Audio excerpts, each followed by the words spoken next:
E aí, torcedor tricolor? Estamos de volta com um vídeo exclusivo e notícias em primeira mão. Antes de tudo, inscreva-se no canal e deixe seu like, é muito importante para receber as novidades todos os dias. Sem mais enrolação, vamos às notícias. A noite no Maracanã prometia ser de celebração. O Fluminense, embalado por uma sequência de bons resultados, enfrentava o Vasco em um clássico que, para muitos, seria apenas mais um capítulo da rivalidade carioca. No entanto, o que se desenrolou após o apito final foi um episódio que marcaria profundamente a temporada tricolor. O jogo em si foi tenso, com o Fluminense buscando impor seu ritmo desde os primeiros minutos. Kevin Serna, artilheiro do time na temporada, abriu o placar com um belo gol, mas o Vasco reagiu rapidamente, empatando ainda no primeiro tempo. Na segunda etapa, João Arias, líder em assistências do campeonato, encontrou uma brecha na defesa adversária e serviu Serna novamente, que não desperdiçou. O 2-1 final colocava o Fluminense na quinta posição do Campeonato Brasileiro, com 17 pontos em 10 jogos, igualando o melhor início da equipe na última década. Apesar da vitória, o clima no vestiário era de tensão. Renato Gaúcho, visivelmente irritado, convocou uma coletiva de imprensa inesperada. Diante dos jornalistas, sem rodeios, disparou: "Esses atletas não jogam mais comigo." A declaração caiu como uma bomba, deixando todos atônitos. A frase, dita com firmeza, não deixava margem para interpretações. Renato não especificou nomes, mas o recado estava claro: havia jogadores no elenco que, na visão do treinador, não estavam comprometidos com o projeto. A imprensa, surpresa, buscava entender o que motivara tal explosão. Nos bastidores, rumores apontavam para desentendimentos entre Renato e alguns atletas durante os treinamentos da semana. A relação, que já vinha desgastada, teria atingido seu ápice após o jogo contra o Vasco. Fontes próximas ao clube mencionavam discussões acaloradas e questionamentos sobre as decisões táticas do treinador.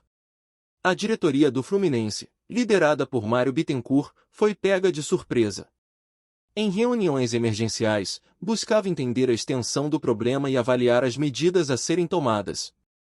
A preocupação era manter a estabilidade do time, que ainda disputava a Copa Sul-Americana e se preparava para o Mundial de Clubes. A torcida, por sua vez, dividia-se. Enquanto alguns apoiavam a postura enérgica de Renato, outros temiam que a crise interna pudesse comprometer o desempenho da equipe nas competições restantes. As redes sociais fervilhavam com debates acalorados, refletindo a incerteza que pairava sobre o clube. Jogadores como Arias e Serna, pilares do time, evitavam comentar publicamente sobre o episódio. Internamente, buscavam manter o foco e a união do grupo, conscientes de que a temporada ainda reservava desafios importantes. O silêncio dos atletas, no entanto, alimentava ainda mais as especulações. Renato, conhecido por seu temperamento forte, não recuava. Em entrevistas subsequentes, reafirmava sua posição e destacava a importância da disciplina e do comprometimento no elenco. Para ele, a busca por resultados não poderia estar acima dos valores que defendia. A situação colocava o Fluminense em uma encruzilhada. Com um calendário apertado e competições exigentes pela frente, a necessidade de resolver os conflitos internos tornava-se urgente.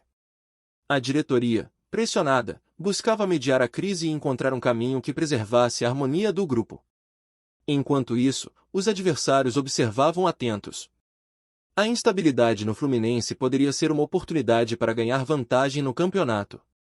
O cenário, antes promissor, agora era de incerteza e apreensão. O episódio servia como um lembrete da complexidade do futebol profissional, onde resultados em campo muitas vezes são apenas a ponta do iceberg. As relações humanas, a gestão de egos e a liderança são elementos cruciais para o sucesso de uma equipe. Para Renato Gaúcho, a decisão de expor publicamente sua insatisfação era um risco calculado. Ele sabia que poderia enfrentar críticas, mas acreditava que a transparência era necessária para provocar mudanças. Seu objetivo era claro: alinhar o elenco em torno de um propósito comum. O futuro do Fluminense, naquele momento, estava em aberto. As próximas semanas seriam decisivas para determinar se o clube conseguiria superar a crise e retomar o caminho das vitórias. A resposta dependeria da capacidade de todos os envolvidos em dialogar, ceder e reconstruir a confiança mútua. Enquanto isso, a torcida aguardava ansiosa, esperando que o amor pelo clube fosse suficiente para unir jogadores, comissão técnica e diretoria em prol de um objetivo maior, o sucesso do Fluminense. Na reapresentação do elenco, o clima no CT Carlos Castilho era de apreensão. Os jogadores sabiam que qualquer movimento em falso poderia ser interpretado como falta de comprometimento. A presença de Renato Gaúcho no campo de treino foi o ponto central do dia. De semblante fechado, o treinador observava cada detalhe. Em determinado momento, reuniu o grupo e fez um discurso incisivo, reforçando seus valores e deixando claro que só permaneceriam aqueles dispostos a lutar com entrega total. As palavras ecoaram como um ultimato. A diretoria, por sua vez, decidiu intervir. Em reunião com Renato, discutiu os nomes dos jogadores que estavam na mira da dispensa. Havia preocupação com o impacto financeiro de uma eventual rescisão em massa, mas o comando técnico deixou claro que não abriria mão da autoridade. Entre os nomes ventilados nos bastidores estavam atletas que vinham tendo poucas oportunidades, além de outros que, apesar de atuarem com frequência, apresentavam atitudes questionáveis fora de campo. O Fluminense, então, iniciou tratativas discretas para empréstimos e negociações. Enquanto a reformulação era costurada nos bastidores, Renato começava a esboçar um novo time titular. A aposta em jovens da base ganhava força, com destaque para o meia Cauã Elias e o zagueiro Felipe Andrade, que vinham se destacando no sub-20. O próximo jogo, contra o Bahia, tornava-se um verdadeiro teste de fogo. Além da pressão por resultados, o confronto seria o termômetro da reação do elenco após a crise. Nas arquibancadas, a torcida preparava faixas de apoio ao técnico e cobrava atitude dos jogadores. Com a bola rolando, o time mostrou uma postura diferente. Mais compacto, agressivo e com garra, o Fluminense venceu por 3-0, com gols de Cano, Arias e John Kennedy, que retornava ao time após suspensão. A resposta em campo parecia ter silenciado, ao menos por hora, os rumores de um vestiário rachado. Após a partida, Renato concedeu entrevista visivelmente mais calmo. Parabenizou o grupo pela postura e reforçou que quem entrega em campo, independentemente do nome ou idade, terá espaço no time. Era o início de uma nova fase, pautada pelo mérito e pela disciplina. O episódio, embora traumático, parecia ter provocado um efeito positivo. Jogadores que antes demonstravam apatia passaram a se empenhar mais. A hierarquia foi reafirmada, e o comando técnico ganhou respaldo dentro e fora de campo.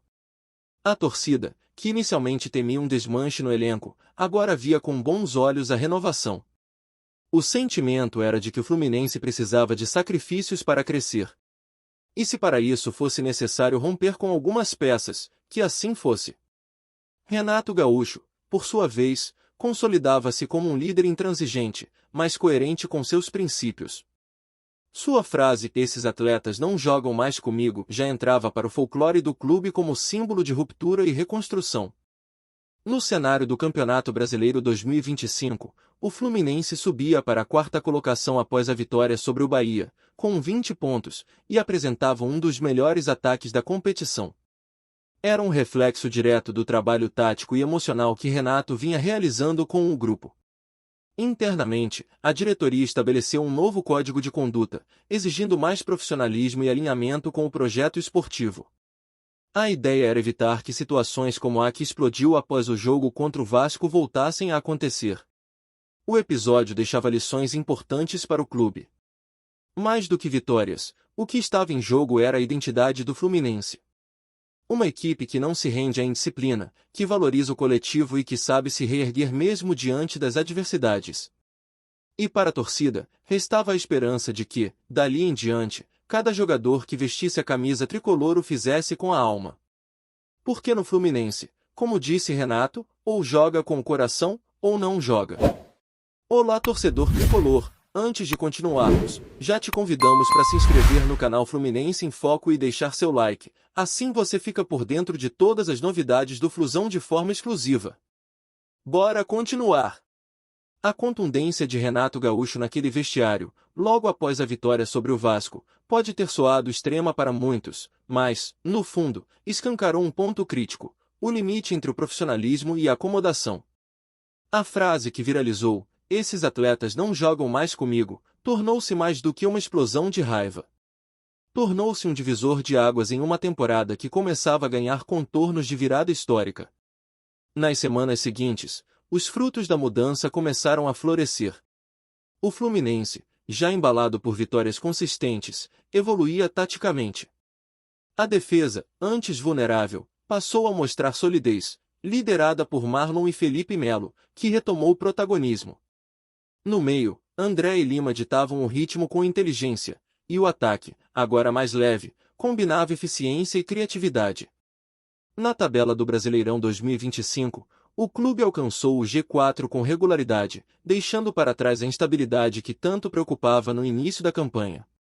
Na Sul-Americana, avançou para as oitavas de final com autoridade, deixando clara a intenção de brigar pelo título continental.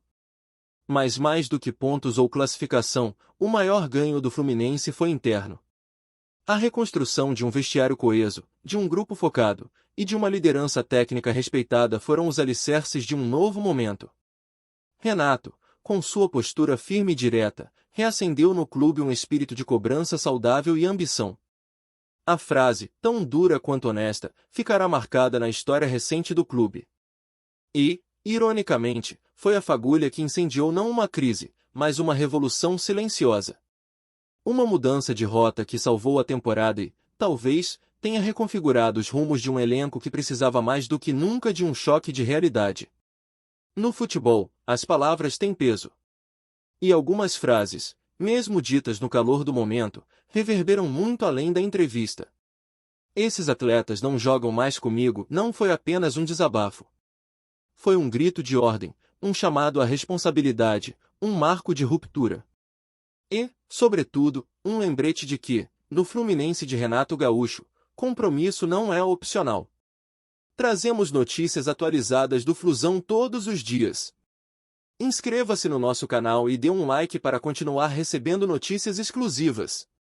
Compartilhe também a sua opinião sobre essa notícia nos comentários. Isso é muito importante para o Fluminense.